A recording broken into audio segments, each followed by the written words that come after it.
Kag sa numero 1 sa mga balita sa Negros subong nga adlaw.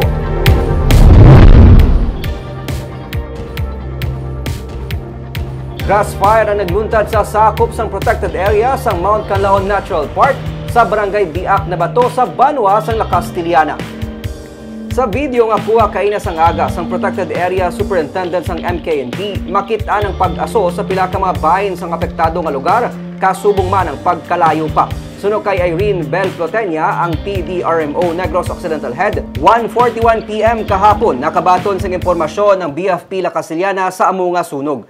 Suno kay Engineer Joan Nathaniel Hirangaya, ang Provincial Environment and Natural Resources Officer, nga nagpadulong man sa lugar, sa interview sang DGCast Negros as of 2:30 PM, wala pa lubos nga napalong ang kalayo. Kugon suno sa iya ang nagakalasunog. Padayon ng ground kag aerial survey sa lugar, kag ginabulubanta nila nga mga 35 ka hektarya ang apektado. Ginalantaw nila ang posibilidad nga basi gikan sa sigarilyo o kon gikan sa pagtutod ang gintunaan sang kalayo. Pathag ni Hirangaya, may mga nagauma sa palibot sang amo nga lugar. Nagbutang na ang BFP sang fire line agud hindi maglapta ang kalayo. Kaina sang aga, suno kay Plotenia, may pagtalithi kag nagalaom sila nga makabulig ini sa pagbalong sang kalayo.